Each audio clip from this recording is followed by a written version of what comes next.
Elle est parvenue en finale grâce à sa plume. Elle fait rimer plaidoirie et poésie.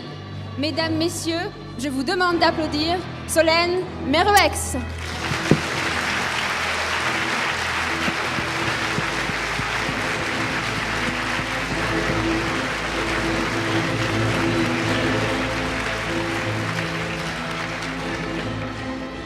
Elle est extraordinaire, elle est fabuleuse. Son éloquence n'a d'égal que sa passion pour les oiseaux. Mais son regard de braise suffira-t-il à convaincre le jury? Applaudissez Margot Mandeville.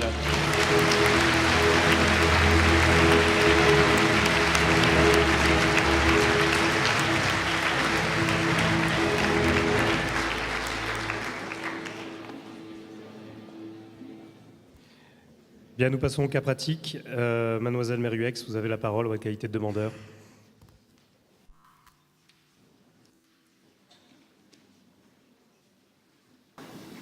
Mesdames et messieurs, membres du jury, peuple de Lydia, sans même devoir lui parler, il sait ce qui ne va pas. Ah, sacré papa, dis-moi, où es-tu caché?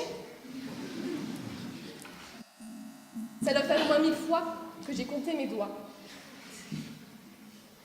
Quoi de mieux qu'une chanson de Stromae pour débuter une plaidoirie carrée sur le rôle essentiel et primordial du père envers son fils? Même Racine aurait pu dire mieux. Il était une fois. Mais est-ce que toutes les histoires commencent par il était une fois? La vie. La vie est-elle un conte de fées? Non, peuple de Lysias. Certaines histoires peuvent commencer par « Chérie, j'ai une réunion qui va se poursuivre très tard ce soir. » Voici l'histoire de Jessica et d'Edouard. Ces deux âmes sœurs partagent un amour passionnel vers l'infini et l'au-delà.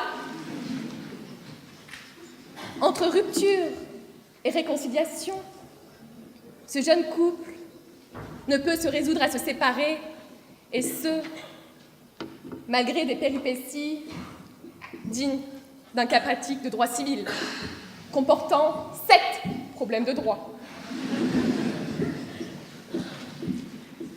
Soit dit en passant, 7 problèmes de droit, comme 7 péchés capitaux. Coïncidence, peuple de Lysias? Je ne crois pas. Marié il y a 2 ans, ce merveilleux couple semble filer le parfait amour. Il semble.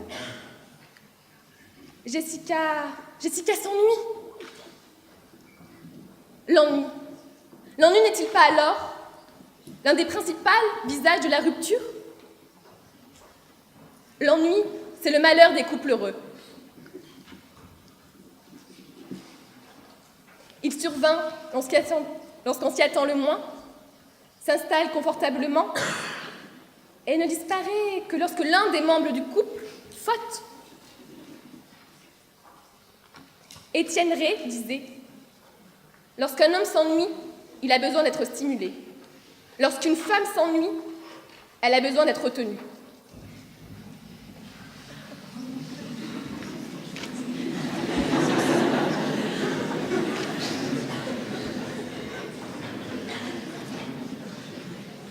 Alors oui, le peuple de Lysias, le destin n'a pas eu besoin de plus de tentations.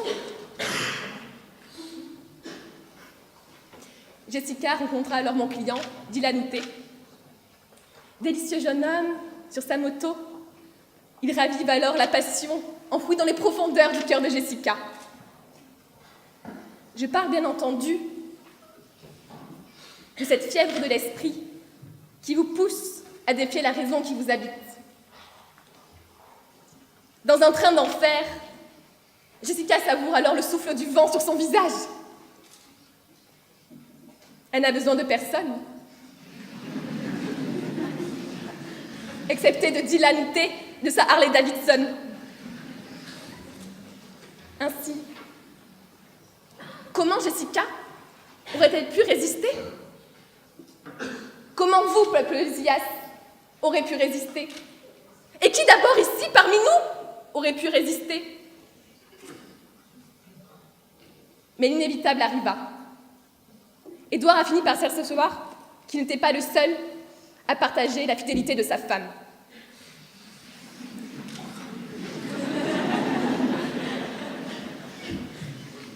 Partant du principe que l'erreur est humaine et que le pardon est l'apanage des forts, le couple survit.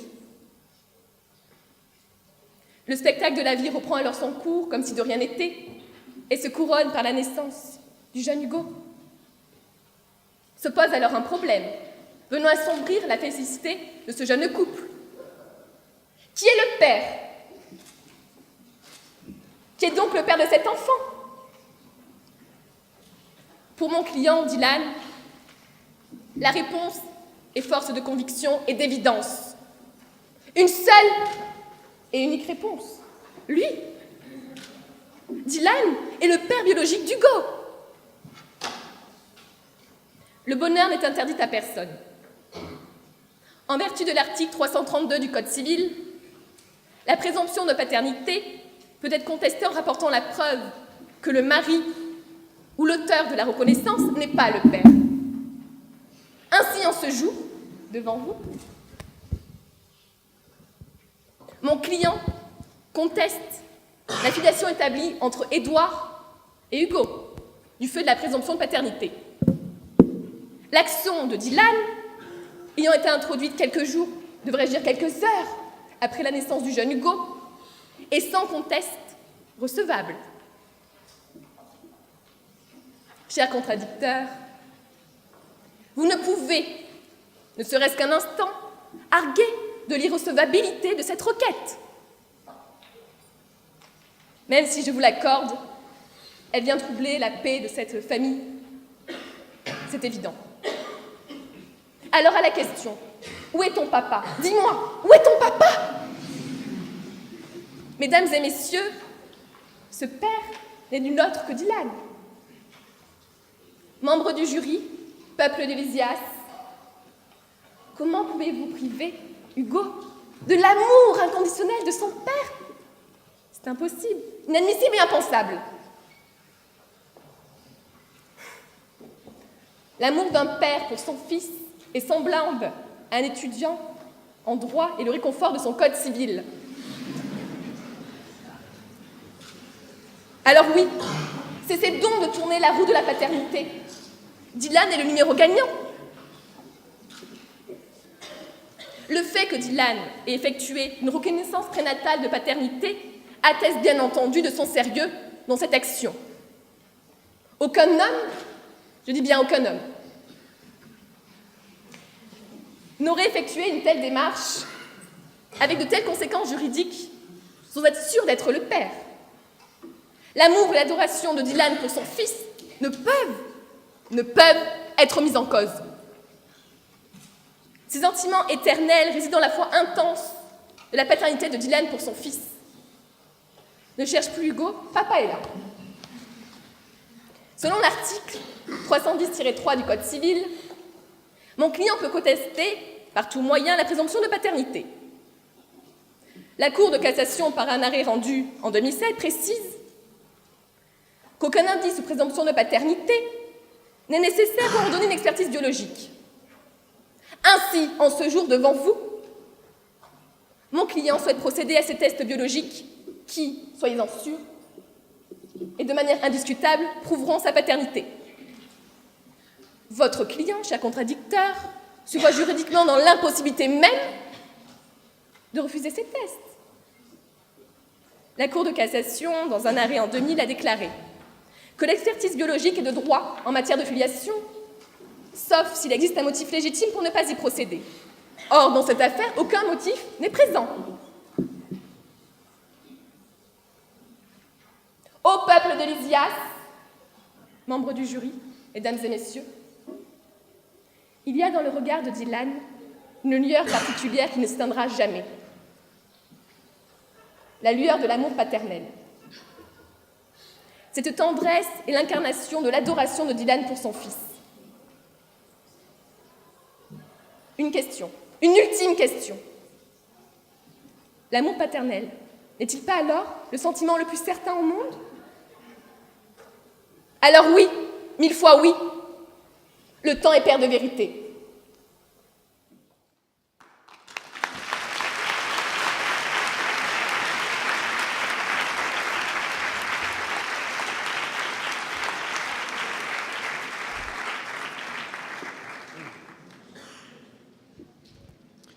Bien, mademoiselle Mandeville, vous avez la parole en votre qualité de défendeur. Mesdames et messieurs, membres du jury, peuple de Lysias, je suis ici devant vous pour défendre les intérêts de monsieur Édouard de Bonnefamille, marié depuis 2 ans à Jessica de Bonnefamille et père depuis hier du tout jeune Hugo. La prunelle de ses yeux est néanmoins bébé joufflu aux joues roses. Tout va bien dans le meilleur des mondes jusqu'à l'intervention de monsieur Houtet, qui pour une fois était là, et qui se prétend être le père biologique du divin enfant. Avant même de nous pencher un peu plus sur l'épineux sujet qui nous est soumis, il convient de s'attarder sur l'origine de l'intérêt de monsieur Houtet pour le fils de mon client. Vous ne le savez peut-être pas, mais monsieur Houtet est le fils de papa Houtet, lui-même fondateur et directeur d'une firme que vous connaissez sans doute plus que son créateur. Et ne me mentez pas, j'ai aussi été jeune et belle jadis. Son produit phare s'avère être un outil essentiel à la vie de l'étudiant. Non, je ne vous parle ni d'un code civil, ni d'un abonnement téléphonique 4G incluse. Je suis passée chez Soch pour aller voir le journal officiel tous les matins. Je vous parle de la firme Rigidex et de son célèbre slogan « Pour se protéger, ça doit être un réflexe, sortez en tout temps couvert d'un Rigidex ». Or, il y a tout juste un an, monsieur Houtet, père, pose un ultimatum à son fils. Consterné par l'incapacité de celui-ci à cultiver la moindre relation continue, il impose qu'un petit Houtet naisse dans un délai d'1 an pour perpétuer la lignée. À défaut, les rênes de l'entreprise échappent au fils et seront confiées à un collaborateur. Il est de tradition que la firme se transmette de père en fils.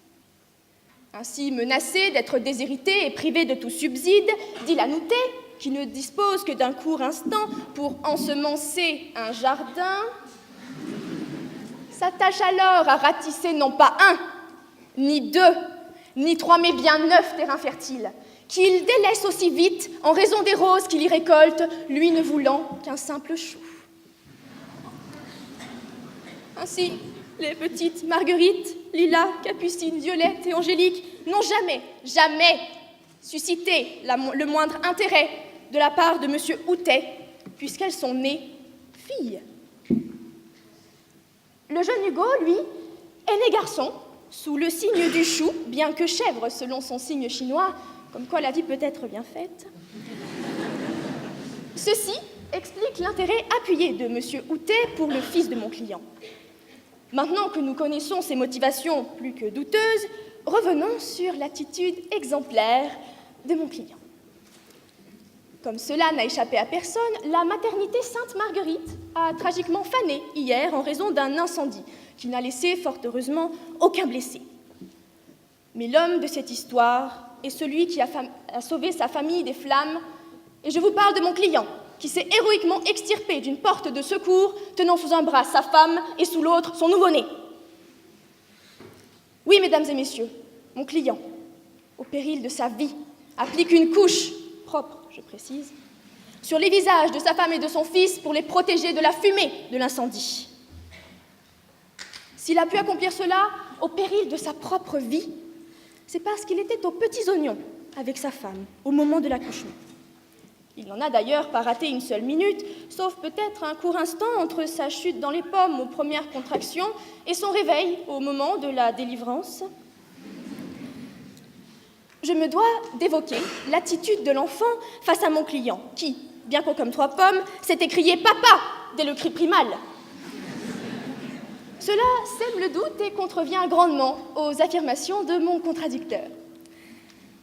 Je crois que nous ne pouvons contester, d'une part, la présence de mon client à l'accouchement et d'autre part, le lien fort qu'il y a à présent le Père et le Fils. Quant au Saint-Esprit, il n'a pour le moment pas daigné donner de ses nouvelles. Où était donc Monsieur Houtet pendant ce temps-là? Tournait-il la manivelle? Il avait visiblement piscine ou poney, c'est selon. Quoi qu'il en soit, il brillait par son absence. Vacant à des occupations dignes du poste qu'il s'apprête à pourvoir, Monsieur joue lui aussi au 0 et dispute une partie de Call of Pony, pourfondant l'ennemi sur le dos de sa mini-licorne virtuelle. Méfiez-vous de Monsieur Houtet, qui n'était pas là et qui se permet de ramener sa fraise une fois l'enfant né pour en être déclaré père. Membre du jury, c'en est assez de toutes ces salades qu'on veut vous faire avaler. Me dois-je de rappeler que mon client...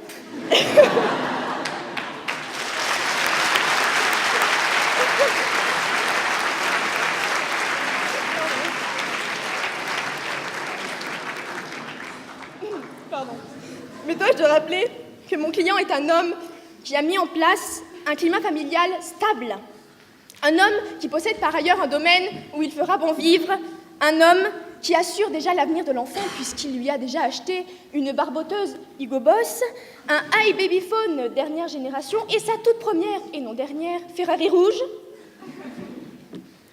Je me dois d'évoquer que M. Houtet n'est pas digne d'être père. Il vit au jour le jour, au volant de sa moto, de sorte qu'on ne sait jamais où il est. Il va même, le fourbe, jusqu'à glaner la Wi-Fi des fast-foods pour jouer 24 heures sur 24, 7 jours sur 7, à Pony Crush en ligne, où passe également ses maigres économies, le laissant sans un radis. Alors certes, M. Houtet a préalablement reconnu l'enfant dès que l'échographie du 3e mois en dévoila le sexe. Même si sa reconnaissance prénatale prévaut chronologiquement aux yeux du droit sur celle de mon client, elle ne lui apporte ni la force ni les capacités d'être un père averti. La filiation juridique de l'enfant avec mon client se doit d'être établie puisqu'il l'a, d'une part, reconnu, déclaré, dans les 3 jours suivant sa naissance, selon l'article 55 du Code civil, et qu'il dispose, d'autre part, de la présomption de paternité qu'évoque l'article 312 du Code civil, selon lequel l'enfant conçu ou né pendant le mariage a pour père le mari. Allons, peuple de Lysias, nous ne sommes tout de même pas assez cruels pour couper la poire en deux et satisfaire la cupidité d'un homme. Alors que M. Houtet nous montre comme il sait admirablement bien butiner les fleurs, il s'illustre par son incapacité à en assumer les conséquences. Il serait inadmissible d'accorder la paternité à un homme qui fait gentiment le poireau chez lui alors que son prétendu fils naît. Alors que mon client assiste de manière assidue à l'accouchement et sauve sa douce famille des flammes. Alors que mon client va déclarer l'enfant, les cheveux encore en feu et l'extincteur à la main. Alors qu'il l'a aimé dès sa première minute et que, visiblement, ce fut réciproque. Au-delà de l'établissement de la filiation biologique, nous nous devons d'agir dans l'intérêt de cet enfant, de penser à son avenir et ce, sans attendre que des quelconques analyses soient faites pour prouver qui de nos 2 clients respectifs sait ou non planter des choux. Vous comprenez tous donc que la question n'est pas qui a labouré le jardin,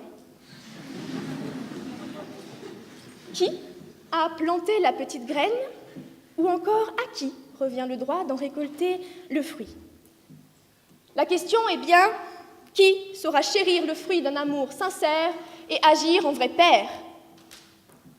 Mesdames et messieurs, membres du jury, peuple de Lysias, il ne suffit pas de savoir planter des choux pour s'octroyer le droit d'aller les récolter. Et je vous annonce fermement qu'ici, M. Houtet fait chou blanc.